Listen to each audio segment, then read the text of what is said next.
नमः शिवाय। शिवरात्रि का इंतज़ार सभी भक्तजन संपूर्ण वर्ष करते हैं, क्योंकि ये एक ऐसी रात्रि है जो हमारे जितने भी मनोवांछित फल हैं, जितनी भी हमारी इच्छाएं हैं, उन मनोकामनाओं की पूर्ति का सुलभ तरीका है। हिंदू पंचांग के अनुसार फाल्गुन मास के कृष्ण पक्ष की त्रयोदशी तिथि के दिन महाशिवरात्रि का पर्व मनाया जाता है। इस दिन शिव भक्त शिवरात्रि का व्रत का पालन करते हैं। महादेव और माता पार्वती की उपासना भक्ति पूर्ण करते हैं। कहते हैं कि महाशिवरात्रि के दिन ही भगवान शिव और माता पार्वती का विवाह हुआ था। इसी दिन ही सबसे पहले ब्रह्मा जी और विष्णु जी ने भी भोलेनाथ की उपासना की थी। तो अधिक विलंब ना करते हुए बताते हैं कि इस वर्ष कब है महाशिवरात्रि, कैसे मनाएं, कैसे व्रत और उपासना करें। स्वागत है आप सभी का आपके अपने चैनल एस्ट्रो डॉक्टर शालिनी बहल में। इस वर्ष महाशिवरात्रि का पर्व 18 फरवरी 2023 अर्थात शनिवार को मनाया जा रहा है। चतुर्दशी तिथि का प्रारंभ होगा 18 फरवरी 2023 को रात्रि 8:02 से, और इसका समाप्ति का समय अगर बताएं तो 19 फरवरी 2023 को 4:18 दोपहर के। निश्चित काल जो पूजा का समय है वह रात्रि 12:09 से लेकर 1 बजे तक है, अर्थात 51 मिनट। और व्रत का जो पारण का समय है वह है 19 फरवरी 6:50 AM यानी कि सुबह से 3:20 दोपहर तक। इस वर्ष महाशिवरात्रि के दिन शनि प्रदोष व्रत का अत्यंत दुर्लभ संयोग बन रहा है। साथ ही इस दिन सर्वार्थ सिद्धि योग का भी निर्माण हो रहा है।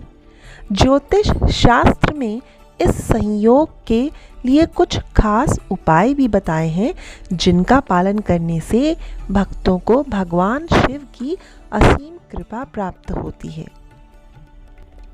ज्योतिष शास्त्र के अनुसार शनि प्रदोष व्रत के दिन भगवान शिव की विधि विधान से पूजा करके उनके जल में थोड़ा सा दूध एवं काला तिल मिलाकर जब शिवलिंग का अभिषेक करें और ओम नमः का या नमः शिवाय का या ओम नमः शिवाय का निरंतर जाप करते हैं तो शनि से रिलेटेड जितने भी हमारे कष्ट हैं या हमें कठिनाइयाँ आती हैं, उनका बहुत ही सरलता से निवारण होना संभव हो जाता है। 18 फरवरी 2023 को शिवरात्रि के दिन शाम 4:12 से अगली सुबह 6:30 तक स्वार्थ सिद्धि योग का निर्माण हो रहा है।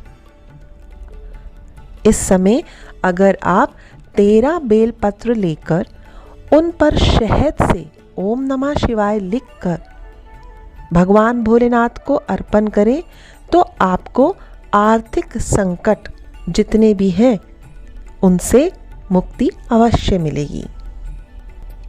कहते हैं शिवरात्रि का व्रत सौभाग्य, समृद्धि, आरोग्यता प्रदान करता है। शिव शंकर सबसे अधिक पूजनीय है। देवों के देव महादेव शीघ्र प्रसन्न हो जाते हैं एवं मनोवांछित फल प्रदान करते हैं। बहुत ही सरल है भोले बाबा शिव को मनाना। शिव भक्तों के लिए कल्याणकारी हैं। शिवलिंग का पूजन सर्वप्रथम ब्रह्मा जी व विष्णु जी ने भी किया था। इस रात्रि को जो भी व्रती व्रत रखना चाहते हैं वह सबसे पहले सुबह उठकर स्नान करें, नए वस्त्र पहने और उसके पश्चात मंदिर में जाकर पंचामृत से अर्थात दूध, दही, घी, शहद, शक्कर मिलाकर भगवान भोलेनाथ का अभिषेक करें। उन्हें माला, फल, अपनी पसंद का भोग, मेवा, धूप, दीप और जितने भी नैवेद्य हैं चढ़ाएं। बेलपत्र उन्हें अत्यंत प्रिय है। लाल व सफ़ेद चंदन, दही, हल्दी और बेसन मिलाकर वो उससे पूर्ण सबसे पहले स्वयं स्नान करें और हल्दी एवं चंदन मिश्रित दही में मिलाकर भोलेनाथ का अभिषेक करें। ऐसी मान्यता है कि ऐसा करने पर आरोग्यता का आशीर्वाद प्रभु से मिलता है और सभी कष्ट दूर हो जाते हैं। चलिए जानते हैं अपनी किस मनोकामनाओं की पूर्ति के लिए भगवान भोलेनाथ एवं उनके परिवार को क्या अर्पण करें कि हमें मनोवांछित फल की प्राप्ति हो। वह व्यक्ति जो विवाह चाहते हैं, अपना मनचाहा वर चाहते हैं, उसकी प्राप्ति के लिए या जीवन साथी के लिए उनके संबंध अच्छे बने ऐसी प्रार्थना करते हैं, व अपने साथी की लंबी आयु के लिए, साथ ही साथ उसकी सफलता की कामना के लिए अगर उनके अंदर किसी भी तरह की इच्छा है तो वो भोलेनाथ व सारे परिवार सहित उन्हें कम से कम जितनी भी श्रद्धा है उतना दूध से रुद्राभिषेक कर सफ़ेद चीज़ें जैसे कि खीर या मिठाई का भोग अवश्य लगाएं। किसी व्यक्ति को किसी तरह की ऊपरी बाधा अगर है या लगता है कि बार बार उन्हें नज़र दोष हो जाता है तो वह अपने हाथ में 9 काली मिर्च के दाने एवं काला तिल रखते हुए हाथ में अपनी इच्छाओं को रखते हुए भोलेनाथ पर रुद्राभिषेक कर, पंचामृत से ही रुद्राभिषेक कर अर्पण करें कि भगवान मुझे हर तरह की जितनी भी बुरी दृष्टि है उनसे बचाएं। कोई भी मनोकामना हो, अगर आप उससे अवश्य पूरी करना चाहते हैं तो साबुत बेलपत्र 11, 13, 15 या 17 ऐसे साबुत बेलपत्र लेकर उन्हें चंदन से उसके ऊपर जय सिया राम लिखते हुए भोलेनाथ के ऊपर अर्पण करें। किसी भी मनोकामनाओं की सिद्धि के लिए ये एकमात्र जो उपाय है वह आपकी सभी मनोकामनाओं को अवश्य पूर्ण करता है, ऐसा मेरा अनुभव है। जिन लोगों के घर में लक्ष्मी जी थोड़ी सी रूठी हैं, दुकान अच्छी नहीं चलती, फ़ायदा नहीं होता, अनेक प्रकार के लड़ाई झगड़े या कुछ न कुछ कलेश धन संबंधी मामलों से लगे रहते हैं, उन्हें धतूरा अवश्य चढ़ाना चाहिए और भोलेनाथ पर चढ़े हुए धतूरे को किसी भी एक धतूरे को अपने घर लाएं और अपने शिव मंदिर में उसे लाल रंग के कपड़े से बांधकर रख दें। चाहे तो वह दहलीज पर भी, चाहे वो घर या दुकान की दहलीज हो, उस पर टांग सकते हैं और इसे वह अगले वर्ष पर्यंत तक टंगा ही रहने दें। इस लक्ष्मी से संबंधित जितनी भी बाधाएं हैं उनका शनि शनि निवारण होना आरंभ हो जाएगा। लंबे समय की बीमारी से परेशान व्यक्ति के लिए सबसे सरल उपाय, ताकि वह बीमारी से शीघ्र स्वस्थ हो सके, उसके लिए उन्हें 9 बेर मात्रा में 9 बेर अवश्य भगवान भोलेनाथ पर चढ़ाने चाहिए। अगर वह स्वयं नहीं चढ़ा सकते तो उनके बिहाफ पर कोई और व्यक्ति घर से उनके नाम का वह बेर चढ़ा के आए। कहते हैं ना, श्री राम जी को भी शबरी ने बेर दिए थे और वह बेर जो लक्ष्मण जी ने नहीं खाए और फेंक दिए, वही संजीवनी बूटी बनकर उनकी रक्षा की और उन्होंने स्वस्थ किया। तो बेर की जो इम्पोर्टेंस है, इस दिन भोलेनाथ पर बेर अर्पण करने पर जो लंबे समय से चली हुई बीमारी है वह बहुत ही शीघ्र स्वस्थ होने लगता है व्यक्ति, अगर वह इसका उपाय करता है तो। बेलपत्र का मैं पहले ही बता चुकी हूँ। अगर खंडित बेलपत्र मिलते हैं तो वो ना खरीद कर चढ़े हुए बेलपत्र को भी दोबारा से पानी से साफ करके आप भोलेनाथ पर चढ़ा सकते हैं। फिर भी अगर बेलपत्र ना हो तो आप चंदन से बना हुआ त्रिपुंड अर्थात अपनी पहली 3 उंगल से चंदन लपेटें और भोलेनाथ पर त्रिपुंड लगाएं, यह कहते हुए कि यही बेलपत्र है जो मैं आप पर अर्पण कर रहा हूँ। भोलेनाथ बहुत दयालु हैं। शिव पुराण में भी कहा गया है कि अगर आप शिवलिंग तक भी नहीं पहुंच सकते हैं, आप कहीं रास्ते में भी हैं और अगर आप भगवान भोलेनाथ पर अर्पण करना चाहते हैं तो अपने अंगूठे को ही शिवलिंग मानकर उसके ऊपर दूध का अभिषेक, जल का अभिषेक कर सकते हैं और भोलेनाथ इतने दयालु हैं कि वो उससे ही प्रसन्न हो जाते हैं।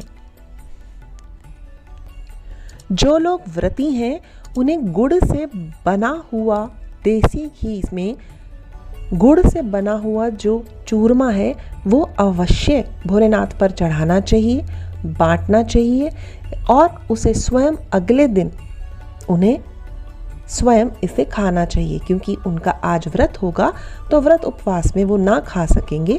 इस कारण अगले दिन उसका अगर वह प्रसाद रूप में ग्रहण करते हैं तो दिन दोगुनी रात चौगुनी तरक्की होती है।